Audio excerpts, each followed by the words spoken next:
think I'm good to go. There's always a little bit of a lag, so I never really know when I'm fully live, but I think I'm all set. All right, what's going on? My name is Chenny Britt. I'm one half of Winter Hill Warriors. Tonight, we are going to talk about episode 9 of Tokyo Vice. I just got to say, apologies for taking my sweet-ass time with this stuff because I'll just be real with you. I got a new job recently, and I've just been going out way too much. Just way too much. So I haven't had time, but I am not going to miss episode 9, and I'm not going to miss episode 10, so don't worry about it. We're rolling with this thing. So just apologies for anyone who was waiting. Let's get going. You know how this goes. I'm going to break down the episode scene by scene. We're going to keep it rolling, take breaks. Message me in the chat if my audio is off or anything like that, because I'm just kind of rolling into this thing without any sort of preparation. So let me know if any of that is off. But without further ado, let me take out this pointer hidden. Let's get rolling. So we start off episode 9. Oh, and I gotta say, episode 9 is titled "Consequences," which I really enjoy as the title of the episode. But episode 9 starts off, and we basically find out that Funaki is the mole. Funaki is the officer that was sitting in the second row when one of the shooters that they were transporting to the courthouse got lit up, right? So Kadiri has figured out that there is the mole and it's Funaki, and he goes to see Nagata, who was recently transferred away from the department to Misawa. So Kadiri pulls up to Nagata's place, and he's basically sad that she's gone because she's actually a very good cop and they worked well together. So as he pulls up, Nagata's basically like, there's nothing I can do, I'm off this. But before Kadiri leaves, Nagata says, hey, she had internal affairs do some research on Funaki, and they found some interesting stuff. So basically, a few years ago, Funaki was caught with an underage girl coming out of a hotel room or something like that. So they got some dirt on Funaki. For some reason, the investigation never popped off, and Funaki never got in trouble. But Tozawa was definitely involved in this blackmail scheme, which is basically how he got Funaki to snitch and tell him when they were transporting the shooter. So that's how we start the episode. Meanwhile, Chaharkai is in a bad place, man. One of Sato's guys tells him, hey, we had 5 guys not show up to work today. So basically they're getting quitters in the Chaharkai because they're very scared. Tozawa's amassing way too much power.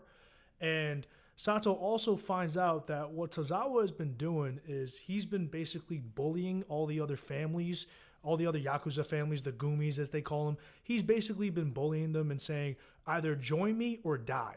I'm either going to put you in prison or kill you if you don't join me. So Sato's got a really, really difficult decision on his hands, and he does the wise thing, which is like the first thing he does is he doesn't go right to Tozawa, right? He goes to another family and tries to form an alliance just to see if they can get a little bit stronger. So his first instinct, Sato's first instinct, isn't to just kowtow, get on his knees, and just accept whatever Tozawa is offering. He first tries to find a different way out of it, which is just kind of shows how wise Sato can be. So he goes to this other family. I think it's led by a man named Ichikawa, and I think it's called the Ichikawa Gumi.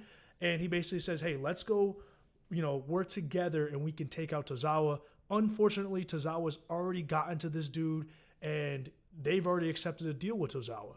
And also, another thing I forgot to mention when I first started is that when Sato first pulls up to the Ichigawa, let's just call it the office, they ask where Hayama is because they're still under the impression that Hayama is the one running the Chaharkai right now. And Sato's basically like, yeah, he's gone. I'm in charge right now. So that's an interesting thing to note.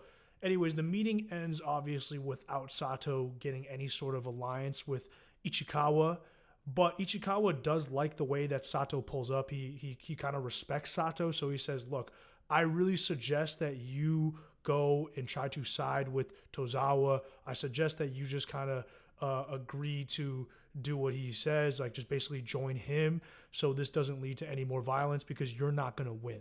So that's basically how he ends his conversation with Sato.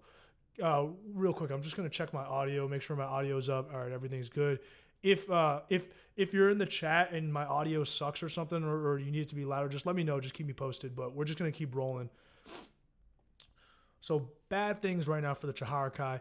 Meanwhile, at the Meicho, they're pretty excited because they have a lot of potential evidence to put Tozawa away. Actually, I shouldn't say potential evidence. I should say circumstantial evidence because that's all it is right now. They need to basically get things on record in order for this to hold up in court.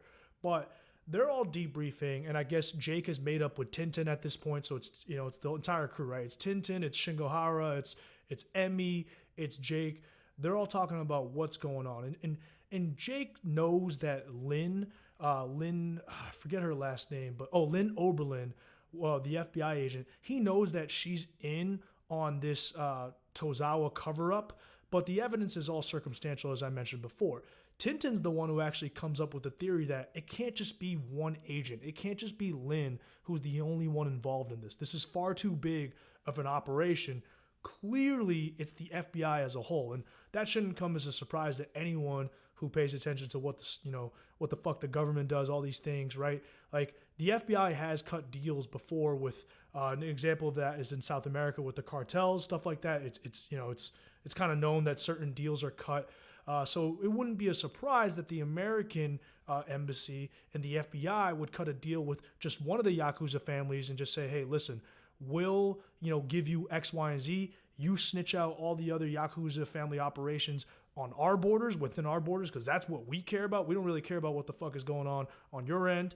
We just need to make sure that we can handle the stuff that's going on our end, and a simple deal can be made, right? And then when Tintin brings up that the FBI as a whole must be the one involved, Emmy realizes, wait, in addition to the Miura family bust in Hawaii that happened recently, there was another bust in San Fran 3 months prior. So another Yakuza bust in San Fran. So clearly someone is feeding the FBI information, and they're all putting the pieces together, and it's clear that, hey, it's most likely Tozawa. And I know a lot of people in the Tokyo Vice subreddit had already floated this theory, so this is one where the fans kind of were ahead of it.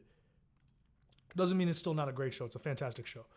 So obviously now that they kind of have their working theory, they need to get hard evidence, as I mentioned earlier, and this is where they kind of all split up and do their own thing. So Tintin says, hey, I'll go and see the doctor that Tozawa is seeing, and I don't know how they find out specifically who that doc is, but I guess it's just one of those things where if you have the sources, you can kind of figure it out. So there's a doc that Tozawa is seeing, and Tintin goes to that doc, and the goal for him is to find out if that doc has been in contact with anyone who knows anything about Tozawa's liver transplant in Minnesota, right? So maybe the doc was talking to the Minnesota surgeon. If you can get hard evidence of that, then you can show that Tozawa violated a lot of different laws, such as the law preventing him from even leaving Japan. Meanwhile, Shinohara, I called him Shingohara, but Shinohara has to go talk to his boy, Jason Aoki. I should say his lover, Jason Aoki. But yeah, so Jason is the Japanese American who's working at the American embassy. He's got to have some sort of knowledge, or at least knows who to talk to within DC, who can help them with this case.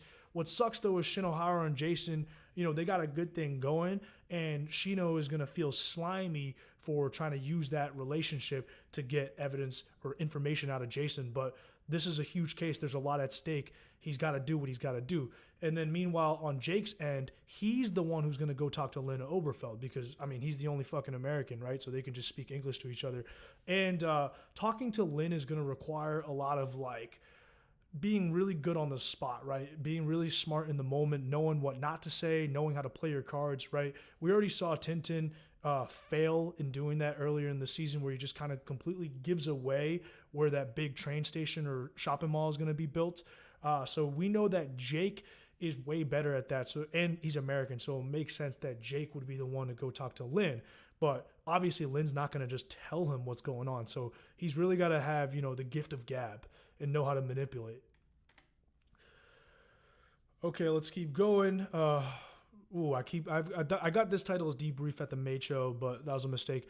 either way, we get another Tozawa fucking ass shot. Man, Tokyo Vice, they just love showing us clips of Tozawa's ass. It's insane.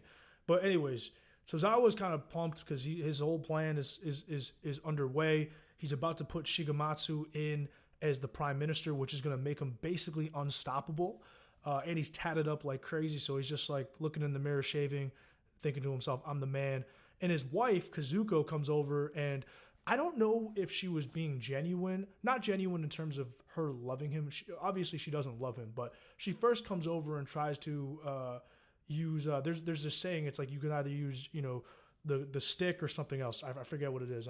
My brain is all over the place, but she tries to basically play nice with Tozawa. So that's her first move. Her first move is basically being like, I don't know why there's so much distance between us.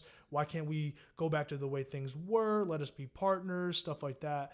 And even if she still hates him, it does seem like she's trying to float out that olive branch. And Tozawa then responds with just pure savagery. He's basically like, fuck you. That's basically what he says. He tells her just to stay in her place and just, if you want to help me be a wife and raise my children and get the hell out of my way, which is an insane thing to say.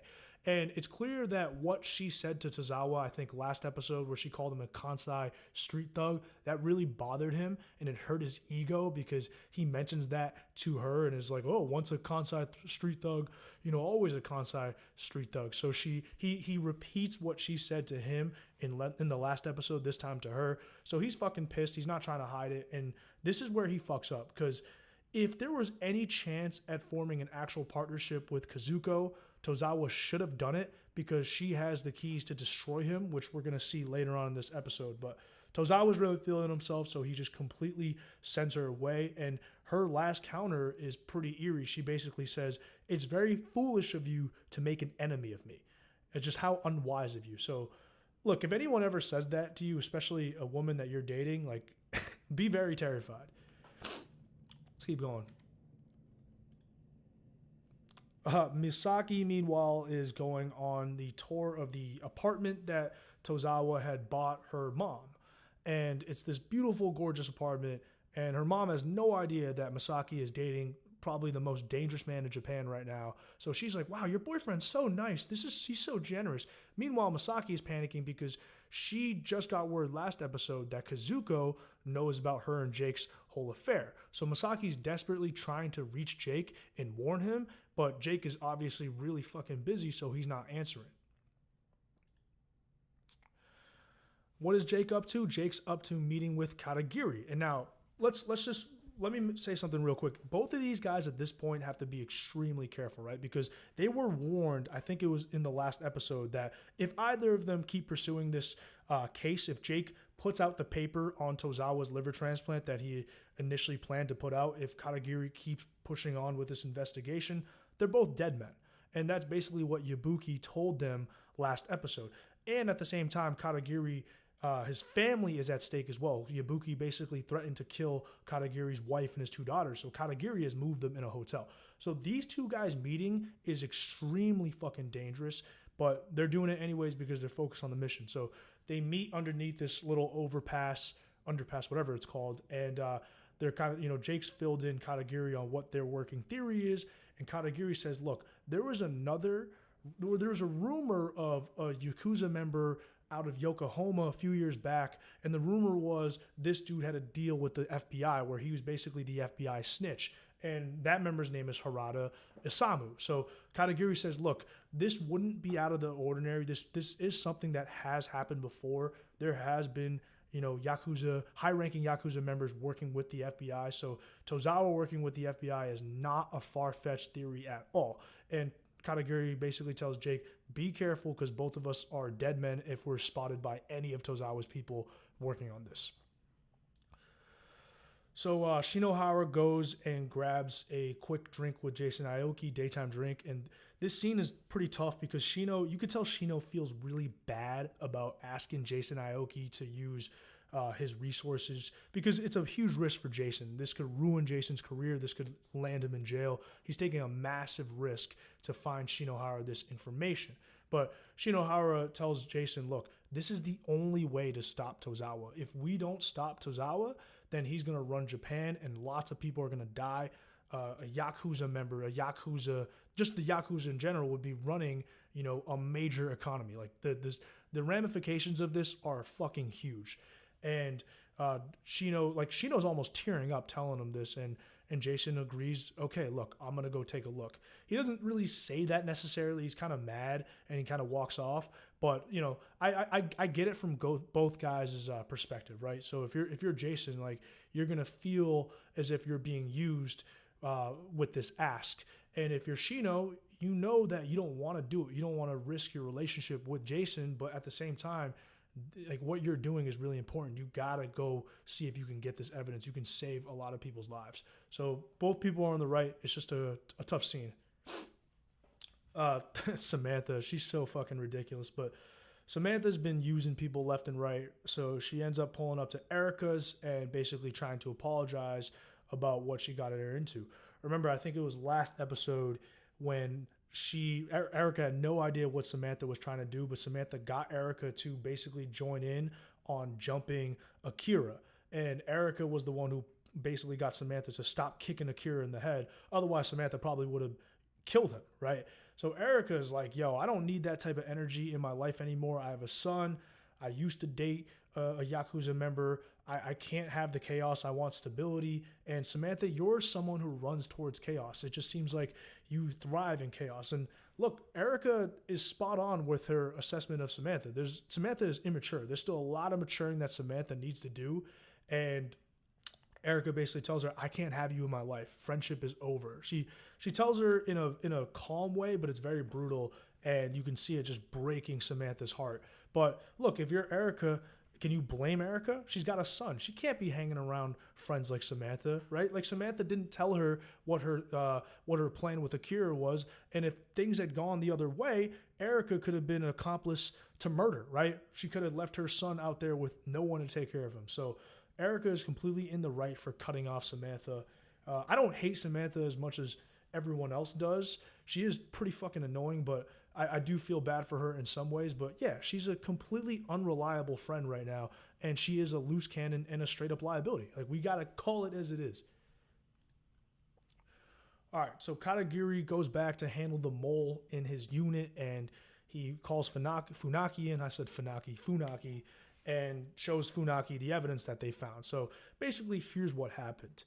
Funaki says he thought he was just basically cheating on his wife, and he didn't know that the girl was underage. It was only right after that somehow he found out that she was underage, and he was going to get in trouble, but Tozawa caught wind of it, and Tozawa basically told Funaki, look, I'm going to tell your wife and kids what you were doing, or unless you give me information when I need it. And that's how Funaki became the mole. Tozawa blackmailed him.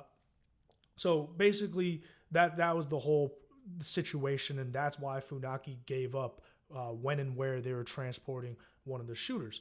But an interesting tidbit does come out of this, which is, at first, Kadagiri's obviously disgusted with Funaki. He calls him a dirty cop, all these things, and Funaki's going to get in a lot of trouble. But Funaki then says, look, Tozawa asked about your family. He asked me to give up the location of your family, and I didn't. So you can say what you want about me, but I'm not as bad as you think. And that part does hit Kadagiri in the feels, I'll say. Like, he does take a moment and pause and realize, hey, Funaki did do him a solid right there. Funaki's own dick and his horniness got him into trouble, but he didn't know that the girl was underage. Doesn't excuse what he did, obviously, in terms of cheating on his wife. But at the same time, Funaki could have been a lot worse. He could have given up Kadagiri's family, and Kadagiri appreciates that, and he tells Funaki, look, you're going to tell Tozawa exactly where my family is. So Kadagiri's hatching some sort of plan to fuck over Tozawa, and Funaki is going to be instrumental in that. Take a quick break. I just got to sip some water. All right, so things are looking good for Tozawa right now, right? He's basically about to win. Checkmate. He's got his fucking puppet Shige, or Shigematsu. Yeah, Shigematsu. Side note, I've been watching Shogun and this, so all the Japanese names have just been combining and getting mixed up in my head. So if I fuck up names, man, I fuck up names. I don't know what to tell you.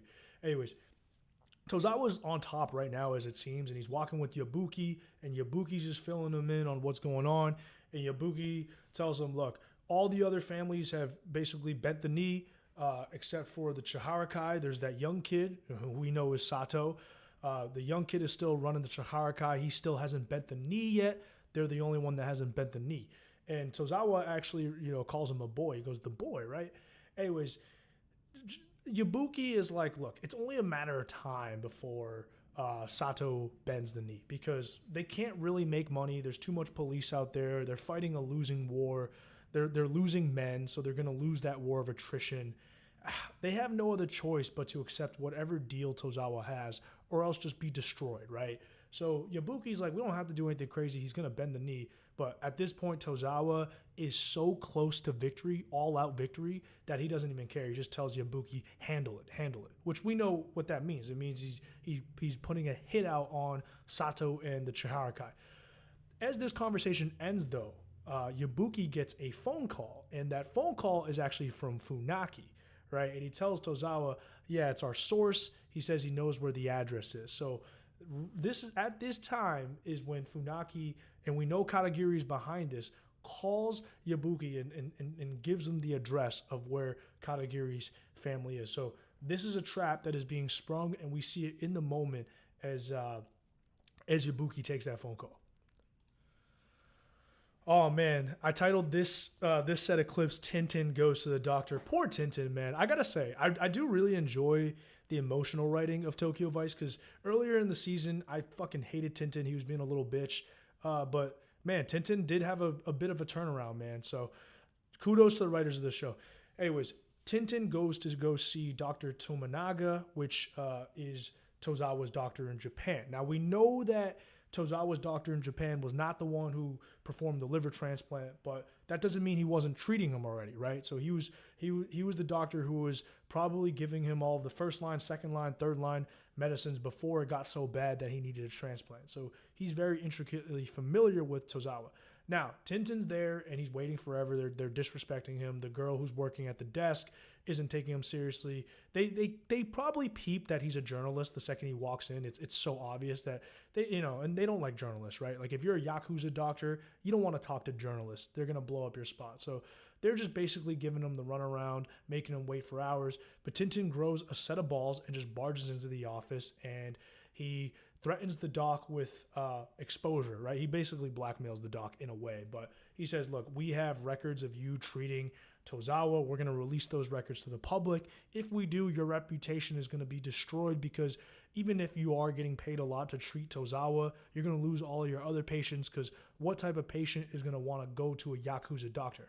The doctor knows that, so he tells his secretary, look, leave the room. I'm going to tell him whatever I want to tell him. And so Tintin actually pulls off a successful strong arm attempt. And we learn from Dr. Tominaga that he has indeed been in touch with a doctor from Minnesota, which we know is, I believe, Dr. Edwards. That's the surgeon who performed the transplant. So the most important thing is that this doc confirms that he's been in touch with the transplant surgeon in Minnesota. While this is going on, fucking Jason Aoki comes through, and he talks to his contacts in DC, his colleagues, and gets confirmation that Tozawa is indeed an FBI informant.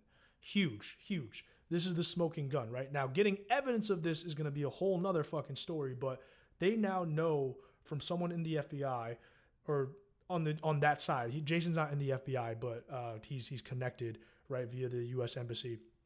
They know from someone in DC that, yes, Tozawa has a deal with the FBI, and it's actually been going on for 1.5 years. So this dude has been snitching for damn near 2 years. They need to get it on record, and that's where Jake comes in, as I mentioned earlier. He's got to go talk to Lynn.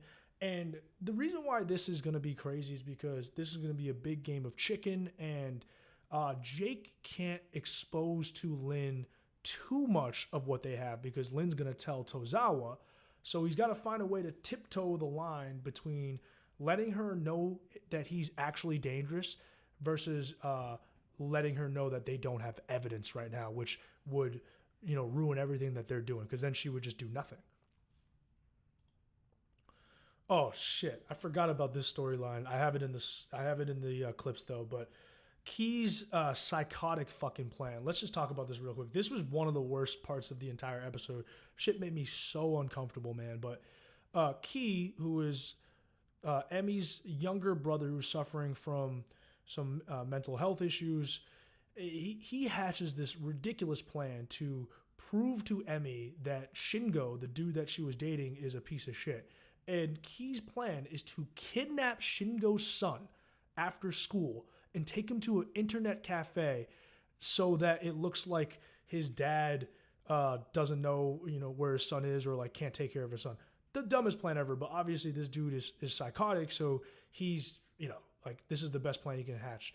So he pulls up to Shingo's son. I think his name is Ryo. He pulls up to Ryo's school, and it's a terrifying scene because you're like, you have no idea what Key is going to do. And Ryo's no idiot, so he's like, I don't know who you are. Key's like, oh, I'm here, I'm your dad's friend. I'm here to pick you up. Ryo tries to run away. Key grabs him and just smacks him. Key smacks the child. So when he did that, I'm like, oh my God, is he going to fucking try to kill him? And Ryo starts running inside the school. Key chases after Ryo, almost gets him. But at this time, Shingo pulls up as well, so he's able to fight Key off and protect his son. Terrifying scene if you're Shingo. I'm shocked that Shingo didn't lose control and straight up murder Key, because if you're a father in that moment, you might not even been, you're probably just seeing red. But he probably noticed like, hey, this is Emmy's younger brother, so that probably halted him. If it was any other dude, Shingo might have murdered this guy. And could you really blame him? While this is all going on, Tozawa's having a rich man golf outing. So he's just talking to other execs, business owners and stuff. He's just trying to figure out ways to put himself in a position where he's making money, whether he has a business interest in whatever they're doing, etc. So he's golfing with some powerful guys. Most of them are sucking his dick, but there's one dude, this one old guy who is the head of Suzaku Financial. He doesn't really respect Tozawa, and he questions a lot of what Tozawa can bring to the table. Now, Tozawa's bargaining power for these businessmen is that, hey, I'm going to have the minister or the prime minister in my pocket soon. Once Shigematsu becomes the prime minister, he's going to do whatever I tell him, and that's going to mean you guys are going to make so much more money because regulations, all that, nothing can stop you, basically. That's what he's offering. And the old guy, Suzaku, who is the head of, his name's not Suzaku, my fault. He's the head of Suzaku Financial. This old guy, he basically says, look, man, we've done our research on you. We know that the money that you have, that comes from your wife. It's her fortune that's allowed you to build what you've built. And according to our due diligence, she still controls the money. Now, Tozawa doesn't deny that. All he says is my wife is going to fall in line. She's going to do as I say. But we get confirmation right then and there that, yes, Kazuko is the one who still controls the money, and she comes from crazy money. So that's really interesting to know.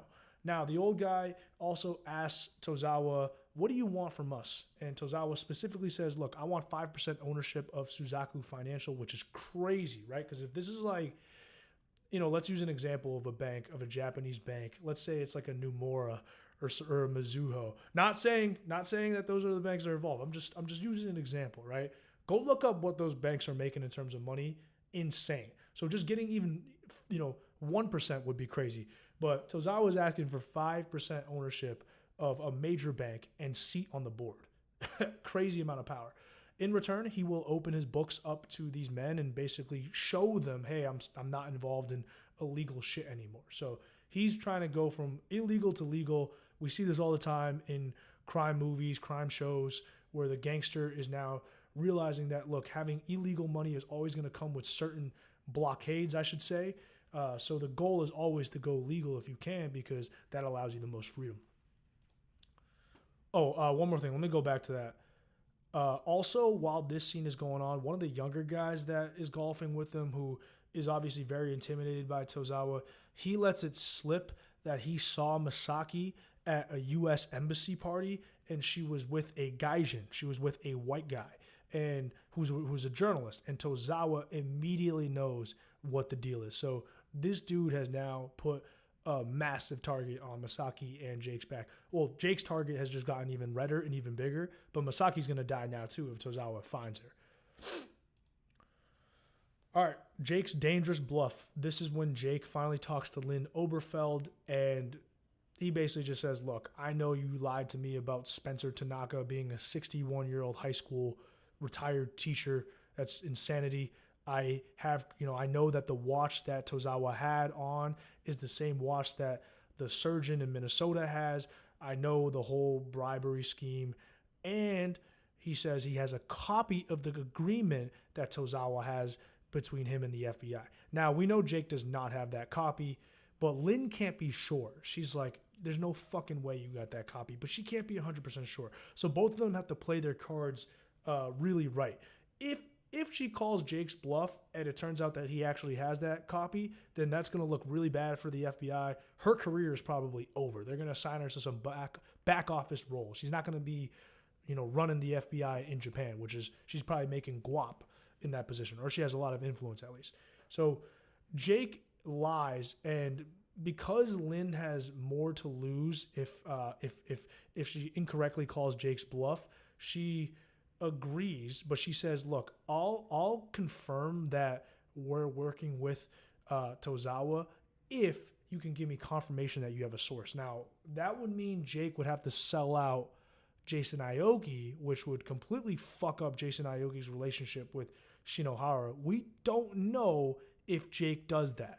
Now, everything we've seen so far in this show, season 1 and 2, shows that Jake will put the job and he'll put his main mission above anything else. He'll put it above his relationship with his friends, his family, his own health. That's what matters to him the most. So we never know if Jake, dropped Jason Aoki's name or not. But anyways, that meeting ends, right, where Jake's basically like, I have a copy of the agreement between the FBI and Tozawa, and Lynn's like, no, you don't. And Jake says, we're gonna publish all of it if you don't confirm that the FBI is working or that Tozawa illegally entered the U.S., right? We just want confirmation from you guys on that. And she's like, I'll give you confirmation if you can confirm your source. So that's where the negotiations end. Jake immediately tells Emmy right after that, he tells her, hey, look, we got the confirmation and they need a source. And Emmy's like, wait, did you drop Jason's name? Did you drop the name of the person who gave you the source? And Jake's like, no, I bluffed and told her that I had copies. Once again, we don't know what Jake actually did. We'll find out next episode, but we don't know what Jake actually did. So Jake gets confirmation that Tozawa was with the FBI, tells Emmy this. Emmy's like, okay, this is very dangerous, but this is what we needed. We don't know if Jake sold out Shino and Jason yet. And when I say Shino, I mean Jason.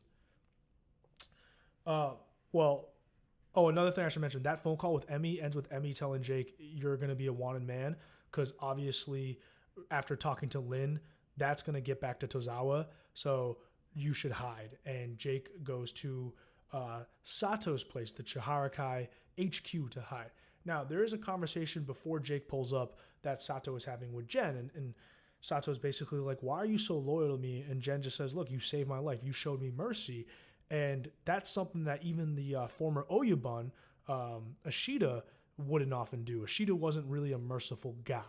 And we even saw that in season 1. Remember when Kumi was disloyal? Ashita wanted Kumi killed, right? And when Jake wouldn't do it, Ashita fucking slapped him in the face and was like, kill him now. And in order to, Sato, when Sato wouldn't do it. And Kumi actually bailed Sato out by jumping off the building, because I don't think Sato would have been able to pull the trigger. So we know that Ashita, although very respected and could be a great leader in some aspects, was a ruthless motherfucker, and mercy was not in his vocabulary. The fact that Sato spared Jen is basically why Jen is lifelong loyal to him right now. So we get a glimpse into Jen's whole character arc. It's an awesome character arc. Sato even asked Jen, look, what do you think I should do? Tozawa is offering peace if we join him. What do you think I should do? Now, Sato doesn't realize at this point that Tozawa is no longer down to give him peace. That offer was an exploding offer. It was an expiring offer.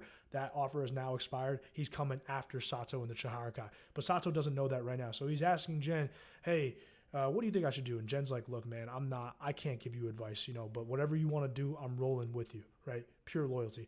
And this is when Jake pulls up and says, look, I can write a story that can take Tozawa down. You have to protect me. And Sato's like, okay. That sounds like a plan.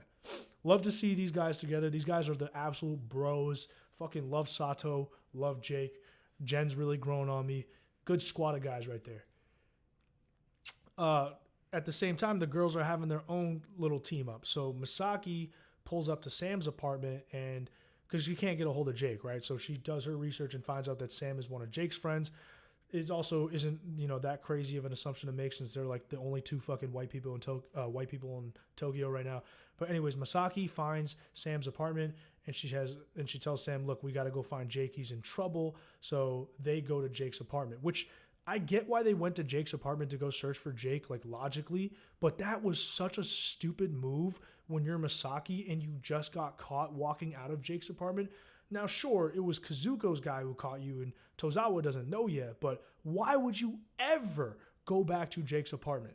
Like, why wouldn't you just hide somewhere else and have Sam do it? Like, have Sam go to Jake's apartment. Why would you be there and be near?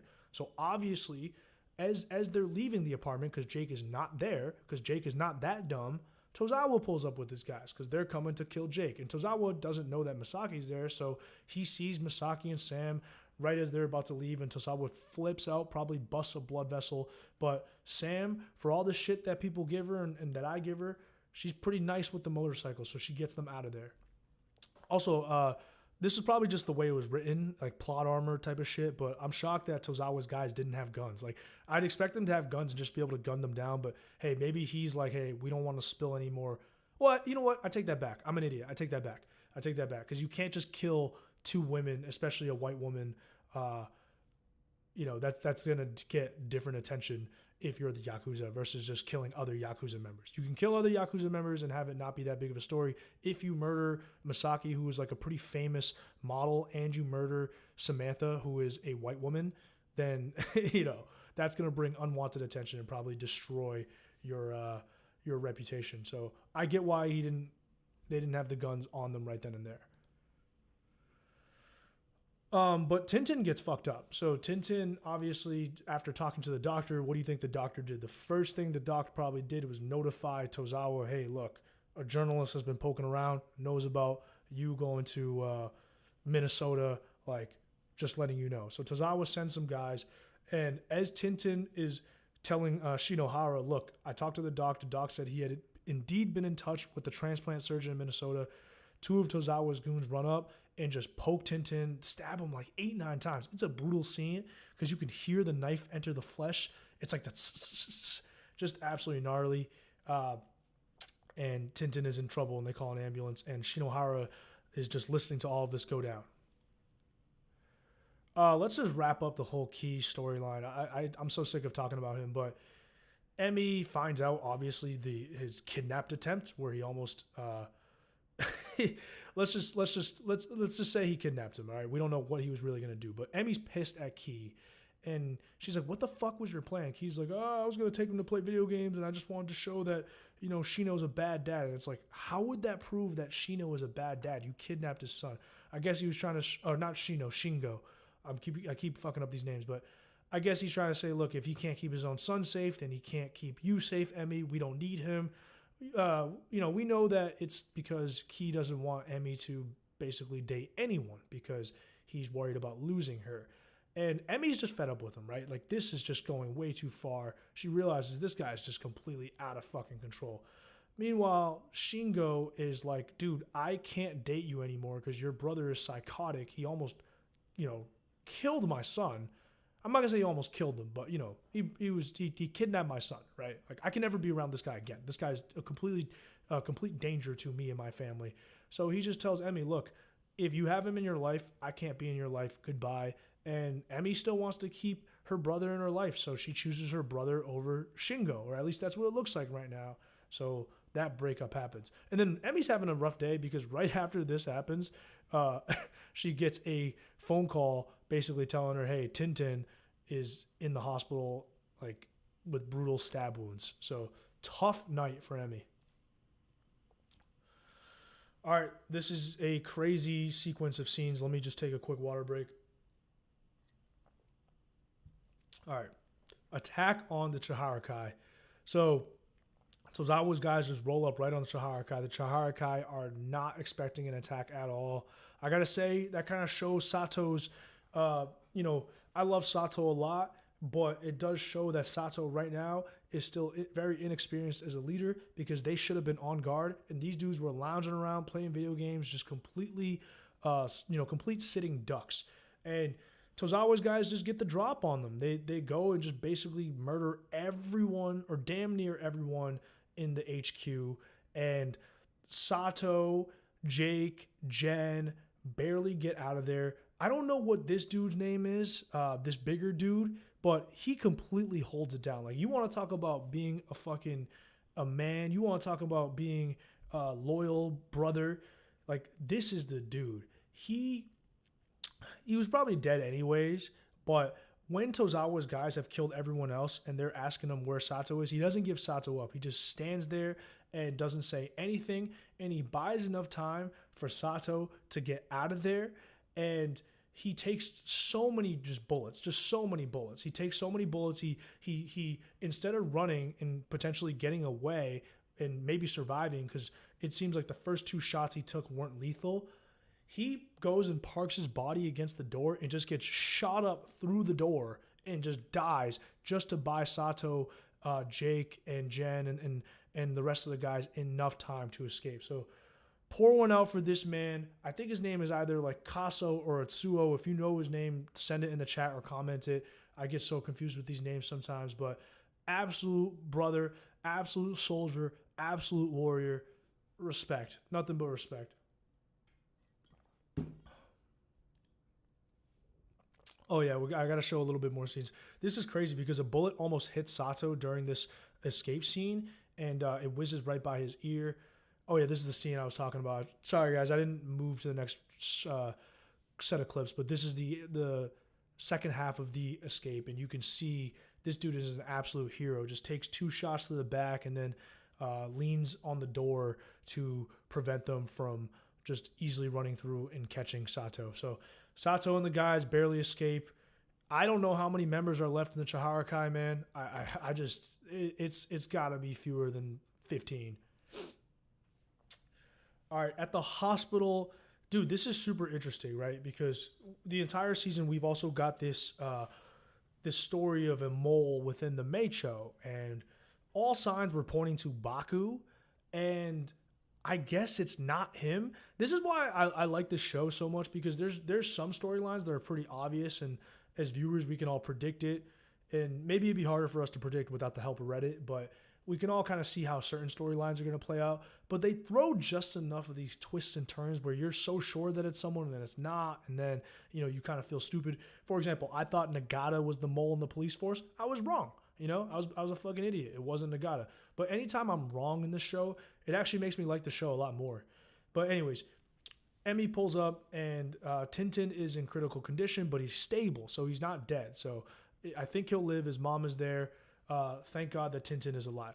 Now, while this is all going on, Baku, who's Emmy's boss, pulls up, and he's like, look, we just got a call saying if you publish the story you're working on, and we know what story that is. It's the story of Tozawa going, illegally going to the U.S., getting the liver transplant, potentially being in cahoots with the FBI. If that story gets published, we're going to, kill more journalists. That's what the phone call to Baku said. Now, Baku's panicking, so he tells Emmy, I had no idea you were even working on this story. You need to shut that story right now. And Emmy gets pissed and just accuses him of being the mole. She says, you've been protecting Tozawa this entire time. Now, Baku does have some relationship with Tozawa. We don't know the extent of that relationship, but we know that 10 years ago, when he was in Kansai, he wrote a story on Yakuza and he interviewed Tozawa. So he has spoken to Tozawa before. But Emmy accuses Baku of also being the one that burned the videotape, all that stuff, basically accuses him of being corrupt. And the way Baku responds, he's actually like, look, I'm not the best guy. I'm a pretty bad guy, basically. I'm kind of a shithead. But I have never been corrupt. And that's like, I can't believe you're accusing me of that. And he walks away. And the way he walks away and the way Emmy reacts, I guess it makes me think like, look, he's not lying. So if he's not the mole, is it the old dude who's his boss? Or whoever that old dude is? I forget his name right now. But is it that old dude who's the one who told Emmy to investigate Tozawa in the first place? Because the theory I've seen on Reddit is that that's the actual mole in the Meicho, and the reason why he wants Emmy to investigate is maybe because he hates Tozawa. Maybe Tozawa has blackmail on him and is the one making him do all these things, and he's thinking of this as a situation to two birds, one stone, right? If he can get rid of Tozawa, then he can get rid of his blackmail, and he can then just kind of continue to function at the Meicho and be a Meicho exec the way that he's been, right? So maybe he's the mole. Who knows? But this was super interesting. I was not expecting this. I really thought that Baku was going to basically say, yeah, it was me. I was the guy that was telling Tozawa everything. And then I thought it was going to be a dangerous situation for Emmy, but this isn't how it worked. Baku actually looked hurt when he got accused of that. So interesting storyline to monitor. This is called The Girls Pull Up, but Sato, Jake, Jen, they get to one of their auxiliary safe houses, right? Like they got their main HQ and then they got a safe house. So they go to the safe house. I think there's a few more remaining Chaharkai members left. And this is seen as hilarious because when they're there, Jake wants to get on his phone and call Emmy and fill her in on everything. And Sato's telling him, no phones, bro. No phones, no phones, no phones. But as he's telling Jake no phones, he gets a phone call. And Jake's like, dude, you're a hypocrite. What the hell, man? You just told me no phones. And Sato's like, look, whatever. I'm in charge. And this is just the last phone call. Turns out it's the phone call from Samantha. Anyone who's had, had a girlfriend, stuff like that, if I'm just going to say, how that conversation goes, right? Sato gets absolutely steamrolled. Samantha's like, we need to pull up right now. So they pull up right now. And Samantha, it's actually a hilarious scene. One of my favorite scenes in the episode. She basically strong-arms Sato. And Sato's like, okay. Like, he just doesn't want to hear her yelling anymore. But she pulls up with Masaki, which is a surprise to Jake because Jake has no idea that Masaki and Sam know each other. But they pull up, and it kind of sets up the storyline for the finale, which is all of them are going to be in the safe house, and they got to find a way to get this story out and stop Tozawa because all of their lives are in danger. But pretty funny scene. Oh, this is so sick. This scene is so fucking dope. This is Kadirs Trap. So, Yabuki gets the location, the address of where Kadiri's family is staying. We know from earlier in the episode that Funaki is the one who gives the address, and this is all a plan, a scheme that Kadiri is launching. So, Yabuki is walking in the hotel looking like an absolute killer. Dude, this dude looks so dangerous. Great casting, but the dude goes into the hotel room and pulls out a butterfly knife. So I guess his plan was to gut Kadiri's wife and daughters with that knife. That's just so insane to me. That's such a sick thing to do. Like, not in a good way, like sicko thing to do. But clearly they brought the knife, or he brought the knife because he wanted to send a message and make the murder as gruesome as possible.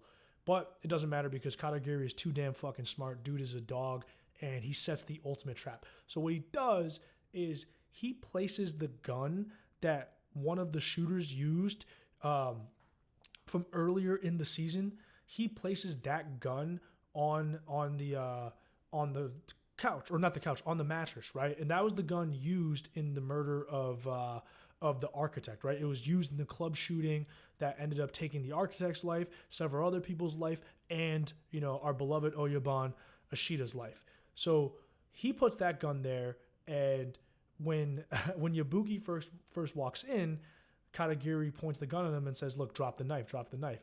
But he's not really forceful with it, right? So he allows Yabuki to creep closer and closer to the gun, because the entire time Yabuki is just thinking, let me get my hands on this gun and I'm going to be able to get myself out of this situation. And he goes and he puts his hands on the gun and reaches for it and immediately tries to fire and kill Kadiri, which is now attempted murder of a police officer. But it turns out that the gun has no bullets in it, so he just looks like a fucking fool. So Kadiri has now caught him with, threatening to kill a police officer, and he's not done yet, right? So Nagata is also there with other officers, so they surround Yabuki, and Yabuki is a wild motherfucker. He knows that he's cooked right now at this point, so he actually whips the pistol at Kadiri. Kadiri ducks it, and then he tries to hit Nagata, but Nagata is a badass, so she ends up putting Yabuki on the bed in a hold, and they arrest him. And Kadiri tells Yabuki, look, we're arresting you for the murder of the architect. We got your prints on the gun, and you're done. And Yabuki says, well, guess what? My boss pretty soon is going to run Japan once we get Shigematsu in as prime minister. So I'm going to be out on the streets soon. And when I'm out on the streets, the first place I'm going to go is where your family's at. And that was a ruthless thing to say back to Kadiri. But Kadagiri's response is crazy. He says, look, if that's the case, I'm going to know when you're getting released. I'm going to wait for you when you walk out of prison, and I'm going to kill you. And it's a fucking crazy response by Kadagiri. I absolutely love it. And you see that look in Yabuki's eyes. He's like, holy fuck, this guy is nuts. Like, Kadagiri is a crazy motherfucker. You can't threaten the man's family. All right, final scene. This has been a long stream, damn near an hour. I appreciate people who stayed consistent watching me, because I couldn't even hear myself ramble for this long. But final scene is after they arrest Yabuki, and Nagata's like, look, this is the last thing I'm doing. It was nice working with you, basically.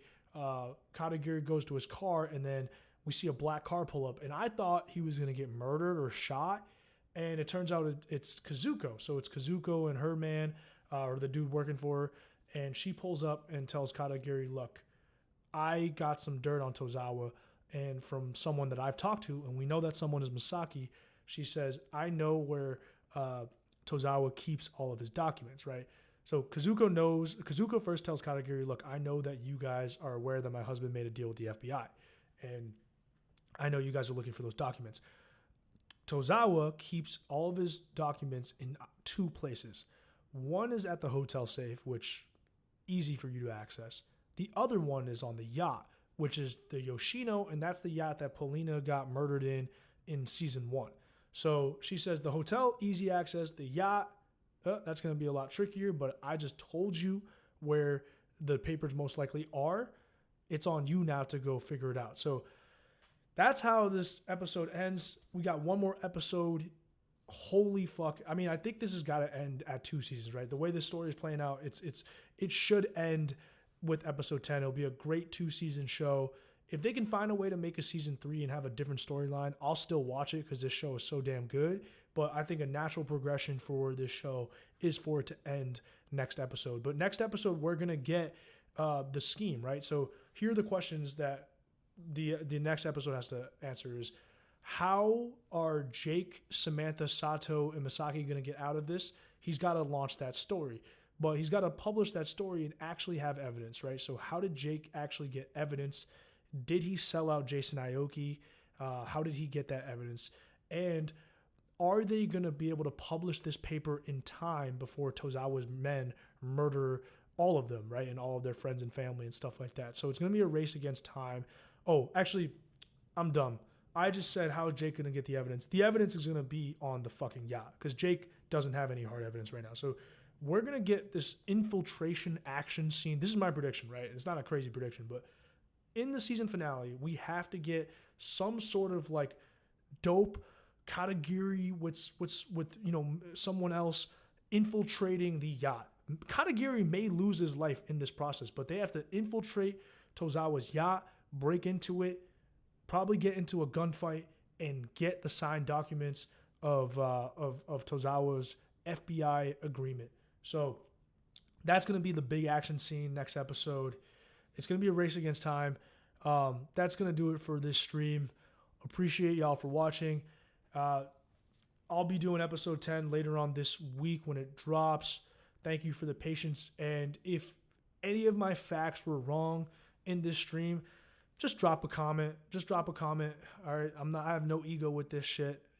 Correct me if I got to be corrected, because I'm doing this on like 4 hours of sleep right now. Anyways, thanks for watching. I will catch y'all later.